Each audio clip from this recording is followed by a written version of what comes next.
Assalamualaikum warahmatullahi wabarakatuh. Innal hamdalillah nahmaduhu wa nasta'inuhu wa nastahdihi wa nastaghfiruh. Wa na'udzu billahi min shururi anfusina wa min sayyiati a'malina.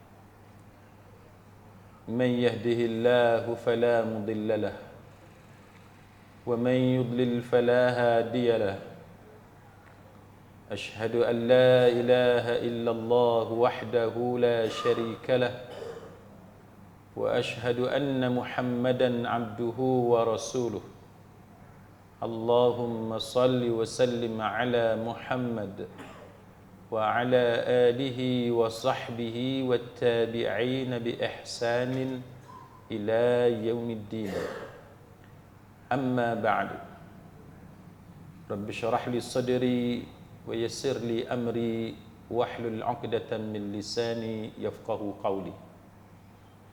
Saudara-saudari, sahabat, sahabiah, muslimin, muslimat, rahimakumullah.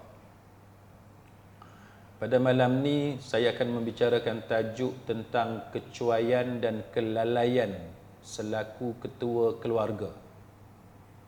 Apakah bentuk kelalaian atau kecuaian seorang ketua keluarga ketika mengemudi rumah tangganya? Sidang hadirin mukminin, kita mulakan dengan kisah tragis yang berlaku di Dungun, Terengganu, yang mana seorang pemandu wanita yang memandu kenderaan SUV telah melanggar 3 orang mahasiswa UiTM.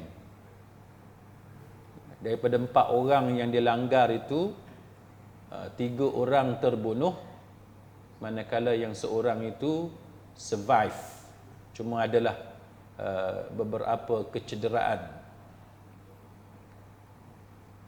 Baik, apa yang relevannya dengan tajuk kita pada malam ini berkaitan dengan kisah kemalangan itu ialah wanita itu dia memandu dalam keadaan dia tidak ada lesen. Suaminya ketika memberi kenyataan kepada media menyatakan bahawa isterinya tidak siuman, ada masalah mental. Sebab apa? Sebab isterinya beberapa tahun yang lampau asalnya seorang isteri yang sempurnalah, waras, menunaikan tanggungjawab dan sebagainya. Qaddarallah, dia pregnant, dia mengandung, cuma malangnya kandungan itu di luar rahim, sehingga menyebabkan doktor memberi pandangan supaya dibuang, digugurkan kandungan itu, dilakukan pembedahan. Dan si isteri ini sewaktu dalam prosedur pembedahan itu dia koma. Dia koma kerana pendarahan yang banyak, dan kemudiannya wallahu a'lam selepas itu dia mengalami masalah mental. Jadi tuan-tuan boleh lihat video yang viral, yang diviralkan oleh beberapa pihak, di mana wanita itu dia menyanyi, dia berjoget, dia menari waktu siang di tepi pantai Dungun. Tuan-tuan boleh tengoklah. Kalau kita tengok pada zahirnya, kita pun boleh beranggapan ni macam orang yang tak betul ni, kan? Kita kata ni macam orang yang tidak waras. Cara dia menari, cara dia menyanyi, lagak dianya itu nampak dia tak serupa dengan orang biasa.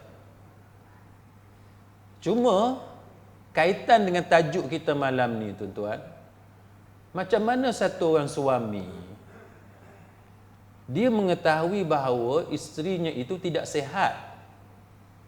Mentally unstable. Kan, tidak stabil mentalnya. Tambah pula tidak ada lesen memandu, tapi dia biarkan isterinya sentiasa bawa kereta itu pergi ke kedai minum yang dekat dengan kampus UiTM Dungun tu pada waktu-waktu yang dia suka pada waktu siang. Yang ni saya tak boleh nak faham, tuan-tuan. Saya tak boleh nak faham macam mana satu orang suami dia tahu isteri dia ada masalah mental dan tidak ada lesen memandu, dia biar je. Bukan kata itu kali pertama. Maknanya sebelum itu dah berlaku berulang kali, dan dia tahu bahawa isterinya memandu kereta itu waktu siang pergi ke tempat yang dia suka nak minum dan sebagainya. Dan dia kata sebelum ini isteri dia memandu waktu siang. Dalam kejadian yang mengorbankan 3 nyawa, itu kali pertama dia kata isteri dia memandu waktu malam, tak pernah memandu waktu malam. Okey, tak pernah memandu waktu malam kita letak tepi. Tapi soalnya, bagaimana kita sebagai seorang suami, kalau kita benar-benar bertanggungjawab, kita boleh biarkan isteri kita yang dalam keadaan macam tu? Kita kena ingat, isteri dalam keadaan macam tu, dia memandu kenderaan dengan tanpa lesen dan sebagainya, yang pertamanya mengancam nyawa isteri itu sendiri. Itu yang pertama. Yang keduanya terbukti, bukan sahaja boleh mengancam nyawa dia, terbukti telah mengorbankan nyawa 3 orang pelajar yang tidak bersalah. 3 orang pelajar yang tak buat kesalahan apa-apa pun. Tetapi takdir Allah Ta'ala dengan sebab kecuaian, kesilapan seorang suami yang membiarkan isteri dia memandu kenderaan itu sehingga menyebabkan berlaku kemalangan. Dan kalau tuan-tuan baca kisah ni, ada parents, salah seorang kepada yang terbunuh itu baru 2 jam take off, kapal terbang baru berlepas pergi ke tanah suci untuk menunaikan ibadat umrah. Baru 2 jam. Sampai di airport Jeddah, buka telefon, mesej masuk apa semua, kata anak mati kemalangan, ambil flight yang paling awal, balik semula ke Malaysia.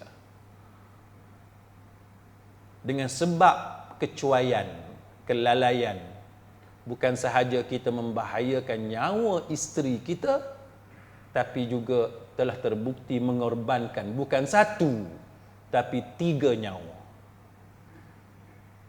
Dan dengan sebab kelalaian seperti ini, dia tidak ternoktah di situ sahaja. Tidak berhenti di situ sahaja. Kenapa? Kerana wanita itu telah ditahan oleh pihak berkuasa, ditahan dengan tahanan riman, dalam lokap, dipakaikan baju oren, dibawa ke mahkamah, dalam keadaan wanita itu mentally unstable, terpaksa berhadapan dengan reporter, dengan juru gambar dan sebagainya, puncanya kerana kecuaian ketua keluarga. Dan tak berhenti setakat itu, dia dikenakan charge pertuduhan di bawah Seksyen 302 Kanun Keseksaan atas pertuduhan membunuh dengan sengaja kerana menyebabkan kematian 3 orang. Dan tuduhan satu lagi 307/1 Kanun Keseksaan kerana cubaan membunuh. Kenapa? Sebab pelajar yang keempat itu dia tidak mati, tapi dia cedera. Mungkin ada di antara kita yang akan bertanya, dah tahu dah kena dia gila ataupun dia tidak waras, tidak siuman, kenapa dituduh di mahkamah? Tuan-tuan, kita nak pastikan orang tu siuman ataupun tidak, dia mesti melalui proses. Kita tak boleh terima bulat-bulat apa yang didakwa oleh suami dia ataupun keluarga dia dan sebagainya. Kenapa? Kerana pihak berkuasa perlu mengimbangkan maslahah. Kita ada simpati kepada wanita itu. Kita ada simpati kepada keluarga dia. Kita ada simpati kerana pengalaman dan keadaan dia. yang keguguran ataupun melalui pembedahan sehingga mentally tidak stabil dan sebagainya. Pada masa yang sama, pihak berkuasa perlu imbangkan dengan simpati juga kepada yang terkorban tadi. Maka dengan sebab itu wanita itu dihadapkan ke mahkamah menghadapi pertuduhan, dan kemudiannya mahkamah perintahkan supaya wanita itu menjalani rawatan di hospital untuk dapatkan pengesahan tentang keadaan mentalnya yang sebenarnya macam mana.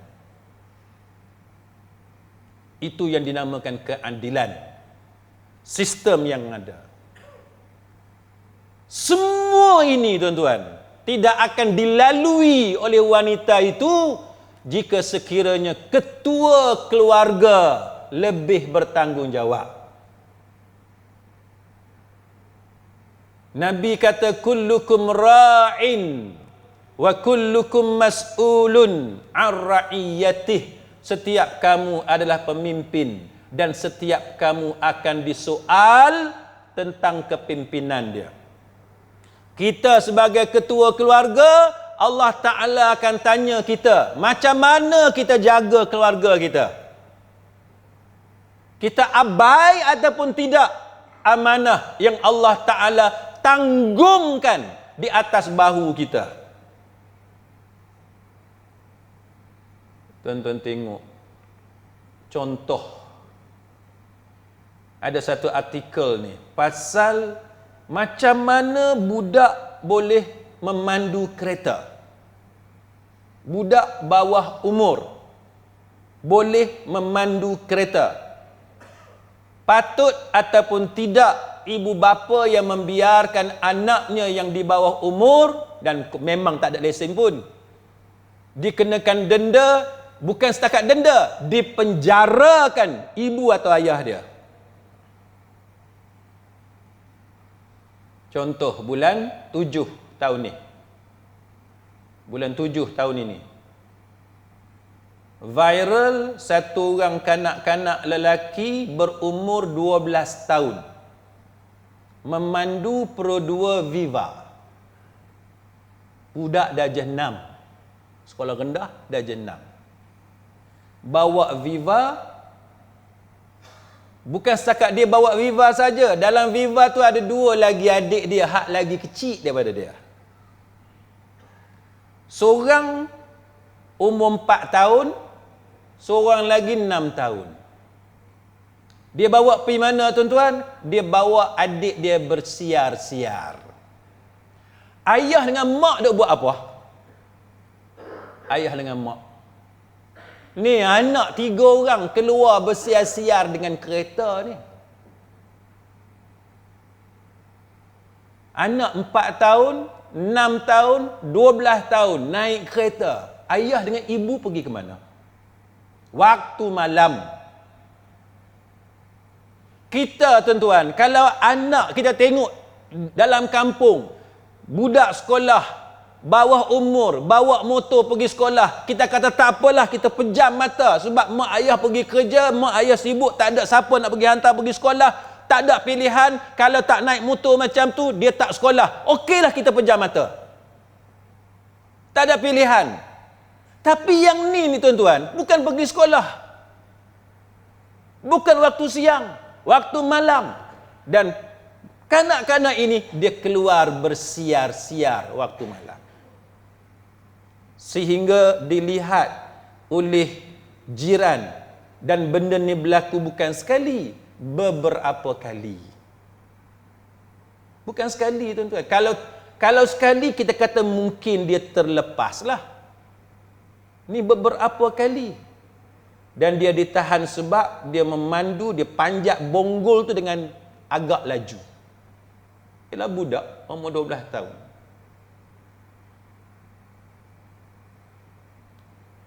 Dia kata apa?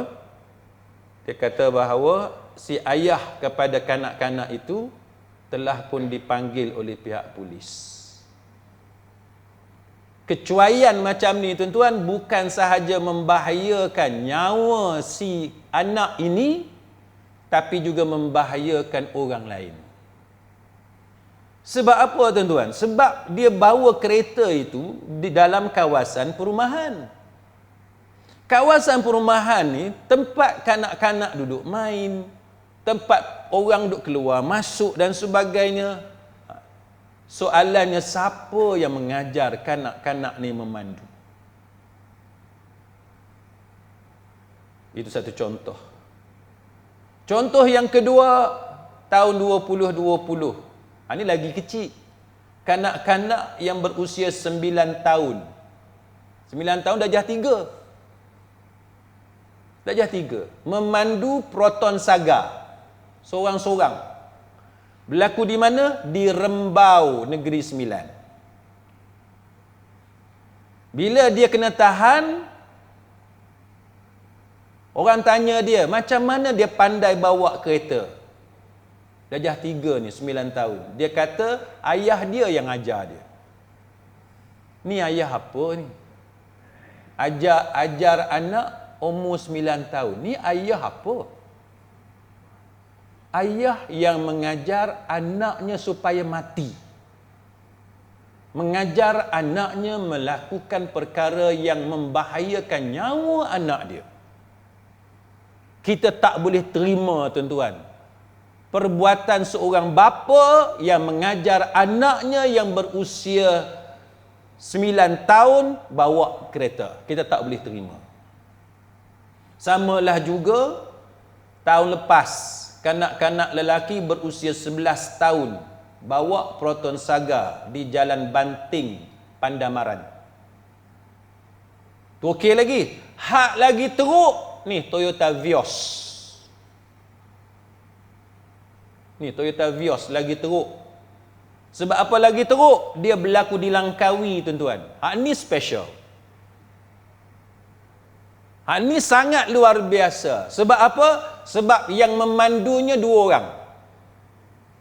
Seorang abang umur 6 tahun. Pegang steering.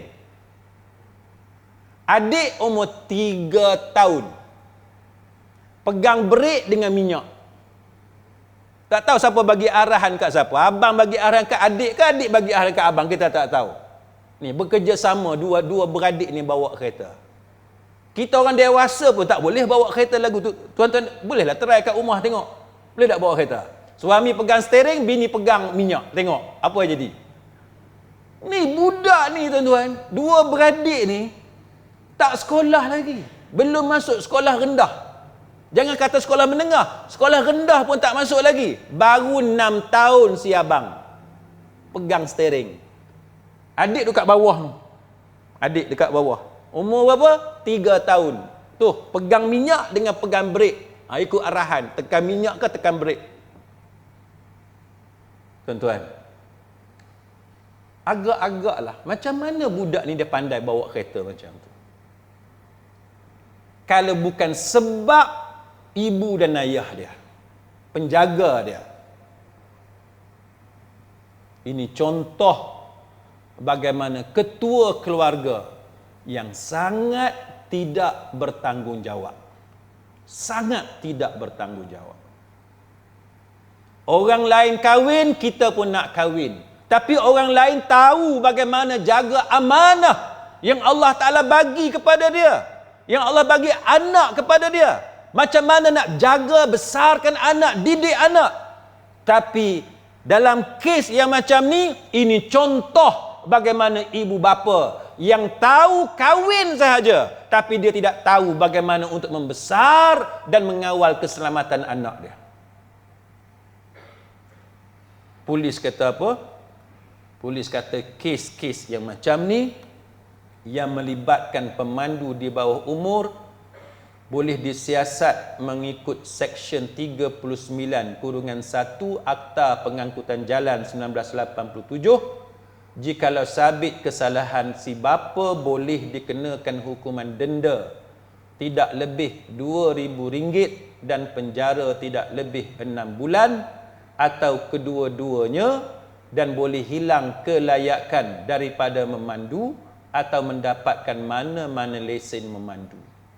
Sebab tu ada pihak yang mengesyorkan, yang mencadangkan supaya kalau ada lagi kes macam ni, si bapa itu bukan sahaja didenda, tapi hendaklah dipenjarakan.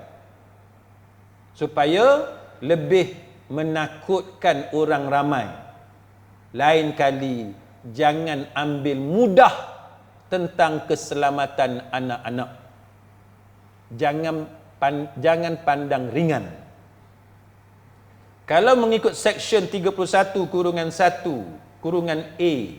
Akta Kanak-Kanak 2001, kesalahan yang bermaksud pengabaian, mendedahkan kanak-kanak secara cuai dengan cara yang mungkin boleh menyebabkan dia mengalami kecederaan fizikal atau emosi. Tak kiralah cedera bentuk macam mana. Cedera bentuk fizikal pun ya, cedera bentuk emosi pun ya. Kalau jadi macam tu, sabit kesalahan, boleh dikenakan denda maksimum RM5,000 atau penjara maksimum 2 tahun atau kedua-duanya sekali. Dah ada dah cadangan supaya kerajaan, supaya pihak berkuasa fikirkan cadangan ini agar ketua keluarga jangan ambil mudah soal menjaga keselamatan anak-anak. Berbalik kepada pemandu wanita tadi, tuan-tuan, kesian kat dia. Kan? Cuba tuan-tuan bayang satu perempuan pakai pun elok, pakai tudung, baju pun elok dia pakai. Tapi kerana kelalaian suami dia, kerana suami dia tidak tahu cara yang betul untuk menangani kes yang macam tu, dia ditahan, dibawa ke mahkamah. Kita yang sihat ni pun, tuan-tuan, kalau jadi macam tu kita stres. Walaupun kita tak salah pun, tapi jadi macam tu kita stres. Ahli keluarga kita juga tertekan.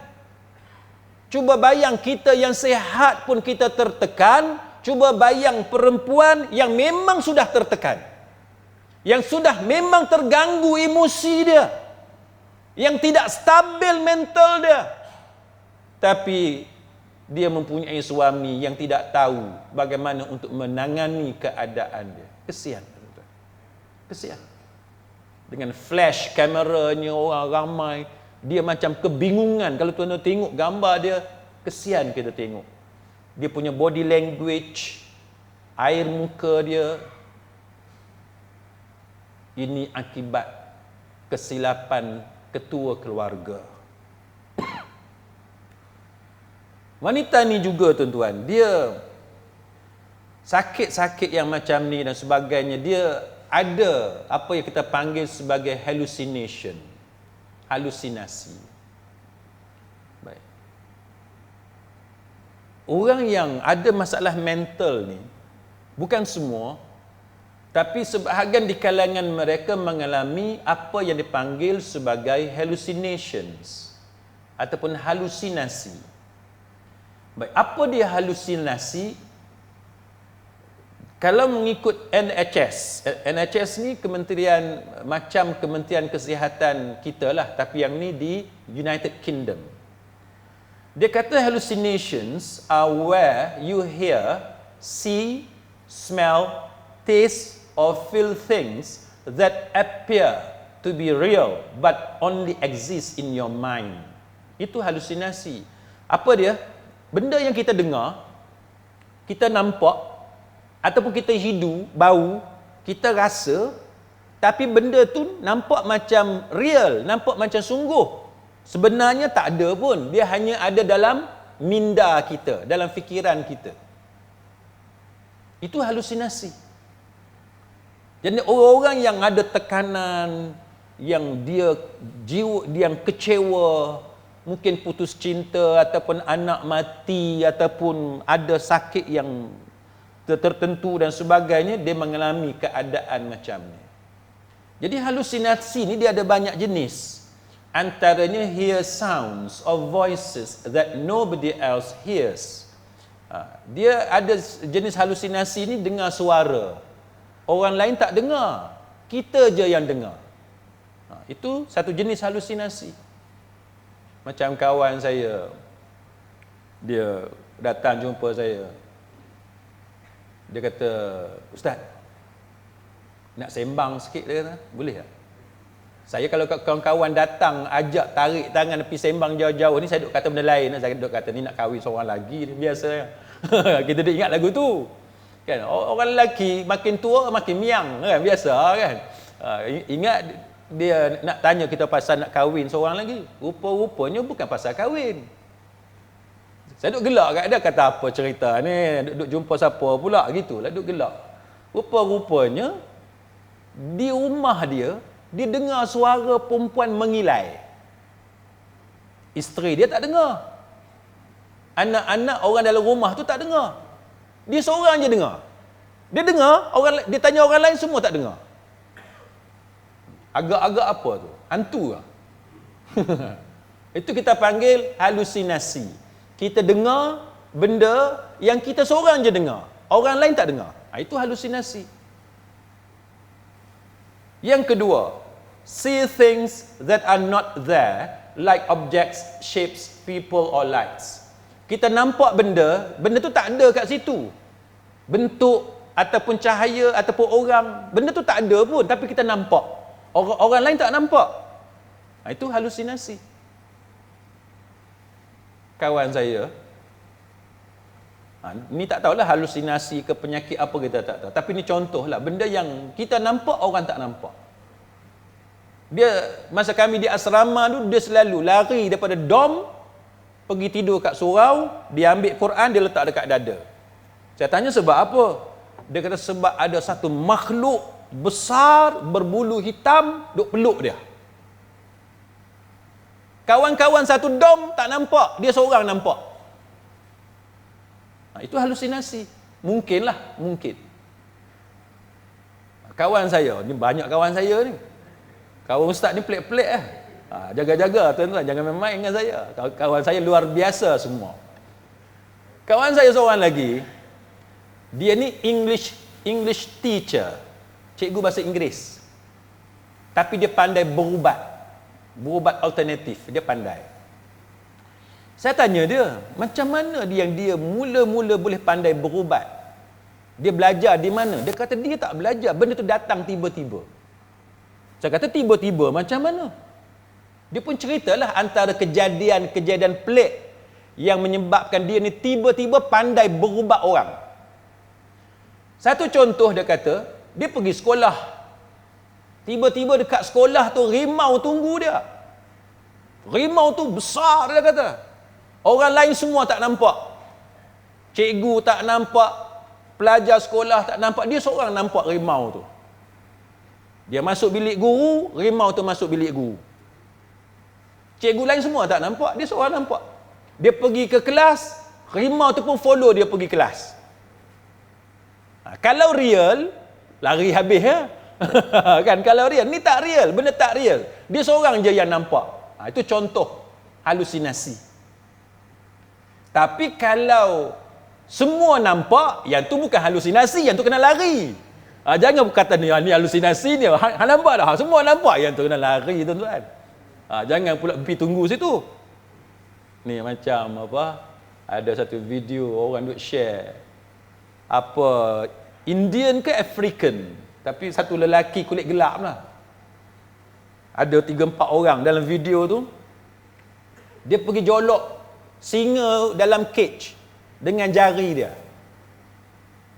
Dalam kurungan tu singa. Dan singa tu semua orang nampak. Maknanya bukan halusinasi lah. Dia jolok dengan jari dia. Ni memang gila betul orang lelaki tu. Tuan-tuan tahu apa jadi? Oleh sebab singa tu real, bukan halusinasi, singa tu ngap jari dia. Dia ngap jari, tuan-tuan boleh tengok video dalam tu, ada YouTube, TikTok pun ada. Lelaki tu duk tarik jari dia, last kali putus jari dia, kita boleh nampak cecair terkeluar daripada jari dia tu. Yang tu real. Yang tu bukan halusinasi. Sebab semua orang nampak. Ataupun smell things that do not exist. Kita ada bau benda, benda tu tak bau pun, tapi kita seorang bau, orang lain tak bau. Tuan-tuan balik rumah malam ni, tiba-tiba bau wangi. Tanya isteri, hang masak apa ni? Tak ada masak apa ni, bau wangi ni. Isteri tak bau wangi, anak pun tak bau wangi. Tuan-tuan seorang je bau wangi. Tu sama ada nak mati ke ataupun halusinasi. Saya tak tahulah. Tapi kita seorang yang bau. Tu contoh. Mungkin halusinasi. Tak semestinya lah, tak semestinya. Tapi kemungkinan halusinasi. Jadi banyaklah contoh-contoh yang lain. Baik. Jikalau ahli keluarga kita mengalami keadaan seperti ini, apa yang patut kita buat? Ahli keluarga kita ni dia sakit mental. Dia ada isu kesihatan mental dan dia mengalami halusinasi. Kita sebagai ketua keluarga ataupun kita sebagai ahli keluarga, bila ada ahli keluarga kita yang mengalami halusinasi, apa yang patut kita buat? Adakah boleh kita bergaduh dengan dia? Dia kata, abang tu nampak ada anjing, nampak ada rimau. Kita bergaduh dengan dia. Mana ada, tak ada ah. Hang ni apa ni? Mana ada, kalau ada rimau dia terekam dah. Pakar perubatan dalam isu ini mengatakan bahawa tidak boleh dan tidak sepatutnya kita bergaduh dengan ahli keluarga kita yang mengalami halusinasi. Jangan bergaduh dengan dia. Jangan bertengkar dengan dia dan jangan menafikan dakwaan dia. Kalau dia kata dia nampak rimau dalam rumah ni, kita jangan kata rimau tak ada. Jangan. Kita kena akui rimau ada. Dia kata ada rimau abang dalam rumah kita. Kita kata rimau ada. Dia takut, kata tak apa, abang pi halau. Pi halau rimau tu. Tuan-tuan jangan tanya saya, ustaz nak halau macam mana, rimau tak ada. Pandai-pandai tuan-tuan lah. Kan? Pandai-pandai lah nak halau dengan selimut ke, nak halau dengan payung ke, pandai-pandai lah. Tapi pakar perubatan kata jangan menafikan dan jangan bergaduh kalau ahli keluarga kita mengalami halusinasi. Sebab itu akan menjadikan keadaan dia lebih teruk. Jadi caranya ialah kita berlakon seolah-olah kita menghilangkan benda yang menjadi kebimbangan dia. Kalau dia kata dia nampak anjing hitam, ya, kita tak apa ni, abang pergi halau. Kita pun buat-buatlah halau, kita kata dah, tak ada dah. Anjing tu lari dah, rimau tu lari dah. Itu cara dia.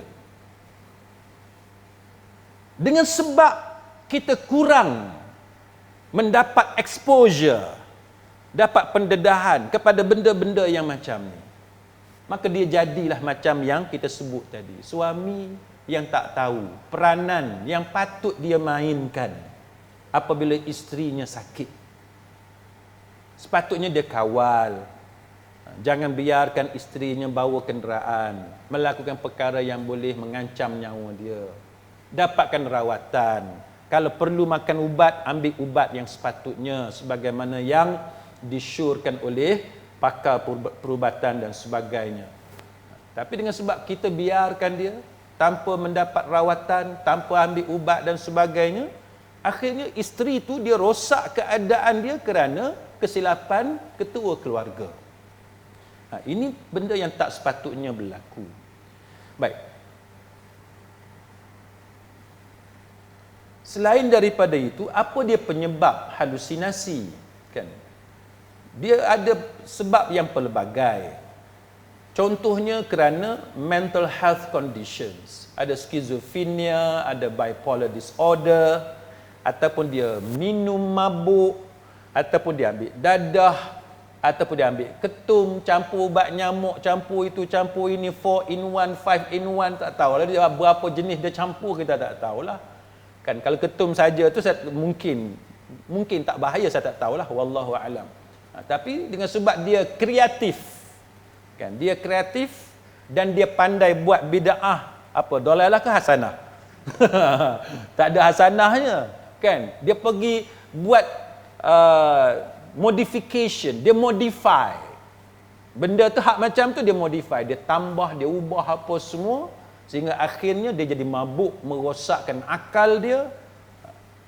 menyebabkan boleh jadi berlaku halusinasi, ataupun dia mengalami anxiety ataupun depression, ataupun dia sedih sangat, dia sebab kehilangan anak, mati dan sebagainya. Itu benda tu boleh jadi, tuan-tuan. Sebab tu kita dalam agama takziah orang mati ni 3 hari je, kan? Tak boleh lebih daripada itu. Selain daripada itu, kesan sampingan kerana ubat pun boleh menyebabkan halusinasi, ataupun selepas pembedahan, ataupun kerana kesan daripada ubat bius pun boleh menyebabkan halusinasi. Baik. Tapi pada masa yang sama, kita akui bahawa mungkin juga bukan halusinasi sebagaimana yang difahami oleh dalam perubatan moden. Mungkin juga bukan halusinasi, kan? Mungkin juga adalah dengan sebab dirasuk oleh jin. Mungkin. Itu kita tidak nafi. Dan para ulama mengatakan bahawa kemungkinan seperti ini memang boleh berlaku. Kerana dalam Quran sendiri dinyatakan tentang kejadian seperti itu. Contohnya surah Baqarah ayat 275. Allah Ta'ala mengatakan alladzina ya'kuluna riba la yaqumuna illa kama yaqumul ladzi yatakhabbathu asyaitanu minal mas. Dzalika bi annahum qalu innamal bai'u mithlur riba. Orang yang makan riba tidak dapat berdiri tegak, melainkan seperti berdirinya orang yang dirasuk oleh syaitan dengan sebab penyakit gila. Jadi Allah Ta'ala guna perkataan yatakhabbatu syaitan minal mas. Orang yang dia tak boleh berdiri elok. Sebab apa? Sebab dia dirasuk oleh syaitan. Jadi itu menunjukkan bahawa ada fenomena ataupun kejadian orang yang dirasuk oleh syaitan. Ada. Pasal apa jadi macam tu? Kerana mereka berpendapat jual beli itu sama dengan riba. Jadi itu contoh, kan, yang disebut oleh para ulama untuk menunjukkan bahawa memang ada kejadian dirasuk jin. Dan kata Al-Imam Al-Qurtubi rahimahullahu ta'ala, dia kata ayat ini menjadi dalil tentang tidak benarnya pengingkaran manusia terhadap fenomena kerasukan jin. Maknanya siapa yang mengingkari, oh tak boleh, jin tak boleh rasuk manusia, ayat Quran tadi menjadi dalil bahawa pendapat itu tidak benar. Maksudnya betul, ada orang dirasuk oleh jin. Jadi itu ada kemungkinan. Maka hendaklah kita mendapatkan rawatan berdasarkan kepada keadaan sebenar. Kalau orang tu tidak dirasuk oleh syaitan, tapi dia halusinasi dengan sebab dia anxiety, dia sedih sangat dan sebagainya, pergi ke hospital. Kalau dia tu bukan masalah hospital, tapi masalah dia dirasuk, maka dia perlu diruqyah ataupun diselesaikan dengan cara sebagaimana yang sepatutnya orang yang dirasuk oleh jin. Sudah tentu cara rawatannya berbeza di antara satu sama lain. Baik. Maka akhirnya sidang hadirin mukminin, apa sebenarnya yang berlaku dalam perkara-perkara seperti ini? Maka secara ringkasnya ini menunjukkan kepada kita kesalahan atau kesilapan ketua keluarga dalam menjaga ahli keluarga dia. Antaranya ialah yang pertamanya, ketua keluarga yang suka menakut-nakutkan anak dengan perkara yang tidak wujud ataupun benda yang tidak sepatutnya. Itu tak boleh. Kan? Kita takutkan anak dengan hantu, takutkan anak dengan jin yang tak sepatutnya kita buat. Bunyi angin pun kita gempak anak kita. Ini menyebabkan anak tadi jiwa dia rosak. Dia bukan jadi satu orang yang berani, bukan satu orang yang kuat. Jiwa mental dia sangat lemah kerana ketua keluarga ataupun ayah dia ataupun ibu dia suka menakut-nakutkan dia dengan benda yang tidak sepatutnya dilakukan. Sini azan dulu ke? Azan dulu. Baik, sedang hadirin mukminin, kita ringkaskan kuliah kita di hujung ini dengan melihat apa dia kesilapan yang biasanya dilakukan oleh ketua keluarga. Tadi saya sebut sikap ketua keluarga yang suka menakut-nakutkan anak dia. Sehingga menyebabkan anak itu lemah, menjadi seorang yang penakut.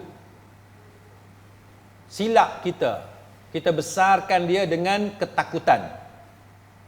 Dia jatuh sikit je, kita kata dia macam-macam. Kita tidak ajar dia tenang bila berhadapan dengan masalah. Akhirnya anak tu dia takut. Masuk asrama, nak pergi toilet malam-malam takut. Lalu tempat yang gelap takut. Nak berjalan tepi kubur pun takut. Pasal apa? Sebab orang tua, orang dewasa membesarkan anak itu dengan ketakutan. Jadi anak tu jadi penakut dengan sebab kesilapan ketua keluarga yang mendidik anak untuk menjadi penakut. Yang kedua pula, lawan kepada yang pertama, iaitu terlalu menjadikan anak itu berani tapi dengan cara yang melampau, sehingga anak tu jadi sombong. Anak tu jadi bongkak. Kononnya itulah keberanian. Boleh lawan cakap orang, boleh lawan cikgu. Kalau ada masalah dengan cikgu, ayah masuk menyebelahi anak. Tak apa, lawan cikgu, lawan sekolah. Jadi hero, anak tu jadi hero. Kenapa? Sebab ketua keluarga yang didik anak dia jadi macam tu. Jadi anak tu rosak kerana salah didikan oleh ketua keluarga dia. Yang ketiganya, membiasakan anak ni hidup mewah. Benda yang tak sepatutnya kita bagi, hak itulah yang kita bagi.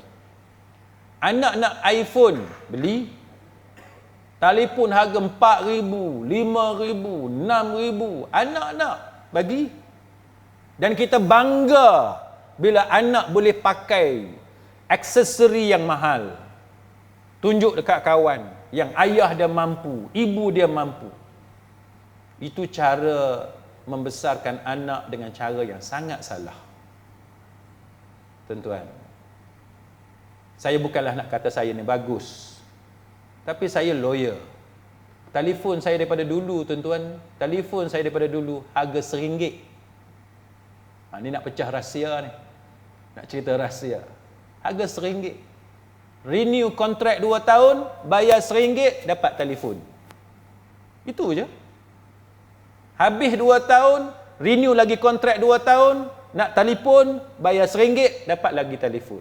Jadi setiap 2 tahun, saya sentiasa dapat telefon baru yang harganya saya bayar RM1.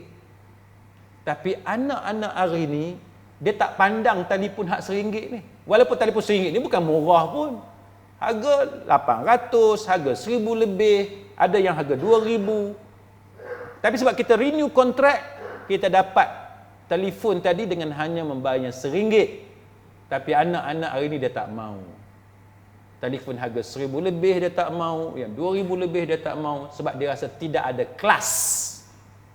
Dia nak yang harga 4,000, 5,000, supaya setanding dengan kawan-kawan dia di sekolah. Dan kesilapan ibu bapa ialah membenarkan perasaan yang ada pada anak-anak tadi. Dan dia sokong supaya tidak kalah berlawan dengan kawan-kawan di sekolah. Jadi anak itu dibiasakan hidup berpoya-poya, sombong dengan kemewahan sejak dari kecil. Sedangkan benda itu tak perlu pun. Itu contoh kesilapan yang biasa dilakukan. Selain daripada itu, sikap ibu bapa yang suka memenuhi permintaan anak. Macam tadilah, anak kecil lagi dia nak belajar naik kereta, nak belajar memandu kereta. Ayah dengan ibu ajarlah anak ni. Dan bangga cerita dekat adik-beradik yang anak dia pandai bawa kereta. Yang budak tu baru sekolah rendah. Ini contoh kan, ibu bapa yang tidak reti membezakan baik buruk untuk anak masing-masing. Sebab suka memenuhi permintaan anak. Ini satu benda yang tak sepatutnya dilakukan. Baik, selain daripada itu tuan-tuan, ibu bapa yang terlalu keras dalam mendidik anak, terlalu garang, terlalu bengis, ini pun tak boleh. Kan? Ibu bapa dia kena pandai berlembut dengan anak-anak, tunjukkan kasih sayang, puji apa yang sepatutnya. Jangan duk hina anak kita. Ni kadang-kadang mulut ibu, mulut ayah tu boleh tahan juga lasernya dan tak ada insurannya. Kan? Dia kata dekat anak dia ni sampai anak dia jadi satu orang yang rosak emosi dia. Kita tak bagi sokongan kepada dia, kita tak puji dia, dan kita hanya tahu, hanya marah, menunjukkan kegarangan, maka itu menyebabkan anak tidak rapat dengan kita dan dia lebih rapat dengan kawan-kawan dia. Itu yang jadi anak itu rosak. Selain daripada itu, yang tadi kita terlalu bermewah bagi kepada dia, terlalu memanjakan dia. Hak ni pula lawan, iaitu terlalu kedekut dengan anak. Benda yang anak perlu kita tak bagi, sedangkan itu memang perlu untuk dia. Jadi ibu bapa yang terlalu kedekut, terlalu bakhil sehingga melampau, maka itu juga akan merosakkan anak. Tugas kita ialah menyediakan semua kemudahan yang sepatutnya, yang sesuai untuk kegunaan anak kita.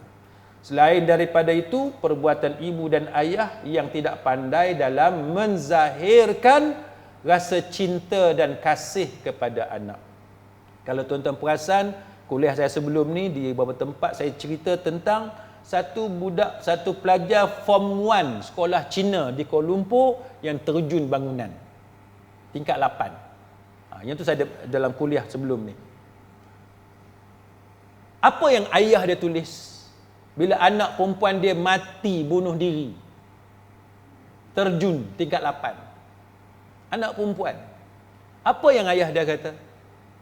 Ayah dia kata, kenapa tak balik rumah tanya ayah, kalau tak boleh jawab soalan multiple choice apa semua tu, kenapa tak tanya ayah, kenapa tak balik rumah, ayah boleh tolong ajar dan sebagainya. Lepas tu ayah dia kata apa? Dia kata the importance, kan, kepentingan menzahirkan perasaan kasih kepada anak tu penting. Kita jangan memandang mudah. Kita kata tak apa, anak kita tahu kita sayang kat dia. Tak boleh tuan-tuan. Yang tu tak boleh.